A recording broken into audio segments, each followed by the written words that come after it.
082010. Baiklah, saya akan membuat video tentang kebudayaan Minangkabau dan kebudayaan yang ada di pesisir selatan.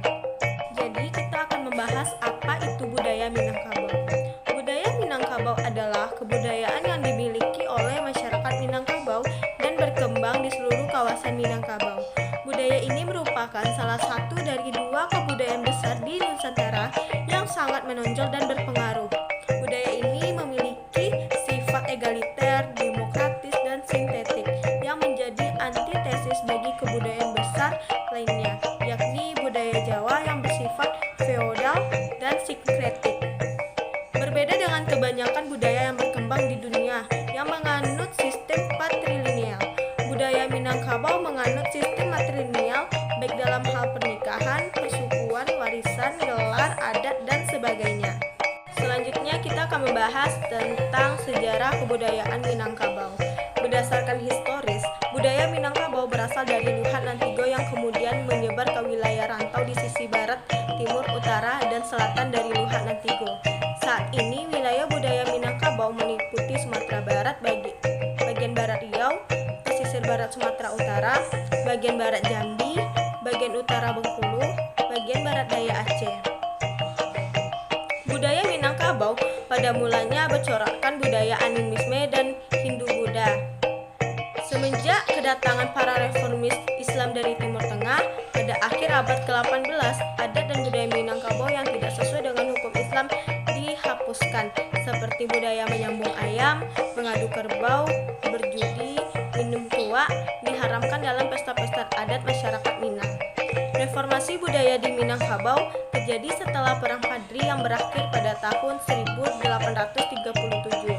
Hal ini ditandai dengan adanya perjanjian di Bukit Marapalam antara alim ulama, tokoh adat, dan cadia pandai. Mereka bersepakat untuk mendasarkan adat budaya Minangkabau pada syariat Islam. Syarat mengato adat memakai. Sejak reformasi budaya di pertengahan abad ke-19, pola pendidikan dan pengembangan manusia di Minangkabau berlandaskan pada nilai-nilai Islam, sehingga sejak itu setiap kampung atau jorong di Minangkabau memiliki masjid. Selain surau, ada tiap-tiap lingkungan keluarga.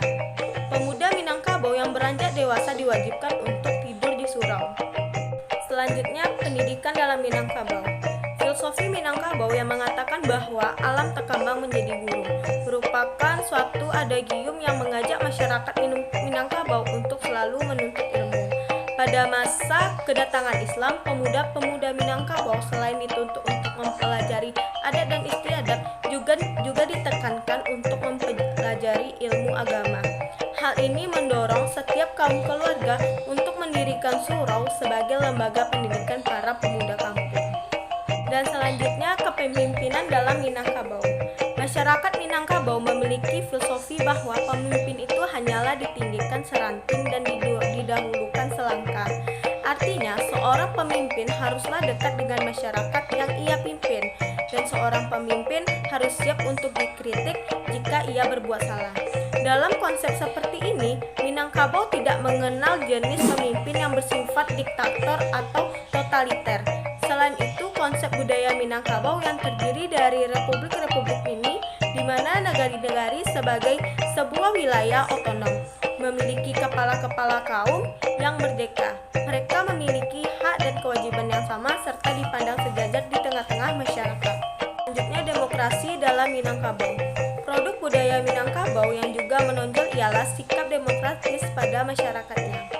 Sikap demokratis pada masyarakat Minang disebabkan karena sistem pemerintahan Minangkabau terdiri dari banyak negari yang otonom, di mana pengambilan keputusan haruslah berdasarkan pada musyawarah dan mufakat. Hal ini terdapat dalam pernyataan adat yang mengatakan bahwa bulat air karena pembuluh, bulat kata karena mufakat. Dan Abdurrahman Wahid dan Nurholis Majid pernah mengonfirmasi adanya demokrasi Minang dalam budaya politik. Sila keempat Pancasila yang berbunyi kerakyatan yang dipimpin oleh hikmat kebijaksanaan dalam permusyawaratan perwakilan, tergerai dari berasal dari semangat demokrasi Minangkabau. Harta pusaka Minangkabau. Harta pusaka tinggi adalah harta milik seluruh anggota keluarga yang diperoleh secara turun-temurun melalui pihak perempuan. Harta ini dapat berupa rumah, sawah, ladang, kolam, dan hutan. Anggota kaum yang memiliki hak pakai dan biasanya pengelolaannya diatur oleh datuk kepala kaum. Tergadainya harta pusaka tinggi karena beberapa hal. Yang pertama yaitu gadi-gadang indak belaki atau perawan tua yang belum bersuami. Jika tidak ada biaya untuk mengawinkan anak wanita sementara umurnya sudah tua. Yang kedua, mayit terbujur di atas rumah atau mayat terbujur di atas rumah. Jika tidak ada biaya untuk mengurus jenazah yang harus disegera dikuburkan. Yang ketiga, rumah gadang katirisan atau rumah besar bocor. Jika tidak ada biaya untuk merenovasi rumah sementara rumah sudah rusak dan dalam keadaan lapuk sehingga tidak layak dihuni. Yang keempat, membaki batang terendam atau membongkar kayu yang terendam. Jika tidak ada biaya untuk pesta pengangkatan penghulu atau datuk atau biaya untuk menyekolahkan seorang anggota kaum ke tingkat yang lebih tinggi. Selanjutnya yaitu arsitektur Minangkabau. Arsitektur Minangkabau merupakan bagian dari seni arsitektur khas Nusantara yang wilayahnya merupakan kawasan rawan gempa, sehingga banyak rumah-rumah tradisionalnya yang berbentuk panggung menggunakan kayu dan pasak serta tiang penyangga yang diletakkan di atas batu tertanam. Namun ada beberapa kekhasan arsitektur Minangkabau yang tak dapat dijumpai di wilayah lain, seperti atap yang bergonjong. Bentuk gonjong diyakini berasal dari bentuk tanduk kerbau yang sekaligus merupakan ciri khas etnik Minangkabau. Makanan khas Minangkabau dapat berupa rendang, gulai, soto padang, sate padang, dendeng balado, kayu ayam, dan lain sebagainya. Tarian dari Minangkabau. Tarian-tarian merupakan salah satu corak budaya Minangkabau yang sering digunakan dalam pesta adat ataupun perayaan pernikahan. Tarian Minangkabau tidak hanya dimainkan oleh kaum perempuan tetapi juga kaum laki-laki. Ciri khas dari tarian Minangkabau adalah cepat, keras, dan menghentak dan dinamis. Berikut adalah tarian dari Minangkabau. Yang pertama yaitu tari pesambahan, tari payung, tari indang, tari piring, tari rantak kudo, dan lain sebagainya. Selanjutnya ada alat musik dari Minangkabau yaitu gandang kabui, bansi, saluang, talempong, rabab, dan sarunai. Selanjutnya saya akan membahas tentang kebudayaan pesisir selatan, yang mana pesisir selatan adalah daerah asal saya. Kabupaten Pesisir Selatan adalah sebuah kabupaten di Sumatera Barat yang ibu kotanya ialah Paiman. Selanjutnya itu makanan khas dari pesisir selatan. Di pesisir selatan dikenal dengan rendang lokan atau sebangsa kerang hijau yang bercangkang hitam. Lokan banyak terdapat di muara Sungai Indrapura dengan kedalaman kurang lebih 6 meter. Di Sungai Batang Air Haji, tepatnya di Bediang Labuhan Tanjak, dan Sungai Batang Tarusan juga di Batang Lengayang Kambang. Saat pengambilan lokan, penyelam tidak memakai alat bantu sama sekali. Sama seperti rendang makanan khas Sumatera Barat, rendang lokan juga bisa bertahan cukup lama, yaitu hingga 3 bulan dalam kemasan premium. Perbedaan lokan Indrapura dan Kambang terlihat dari cara penjualannya. Sebelum diolah, lokan Indrapura diikat sedangkan lokan di Kambang biasanya dionggok atau berunggu. Selanjutnya kita akan membahas tentang bahasa khas pesisir selatan. Yang pertama yaitu luwe. Kata luwe dalam bahasa Minangnya yaitu lawe. Luwe dapat diartikan dalam bentuk lapang, lebar, atau luas. Kata luwe ini berasal dari daerah ujung selatan pesisir selatan yaitu Indrapura dan Tapan.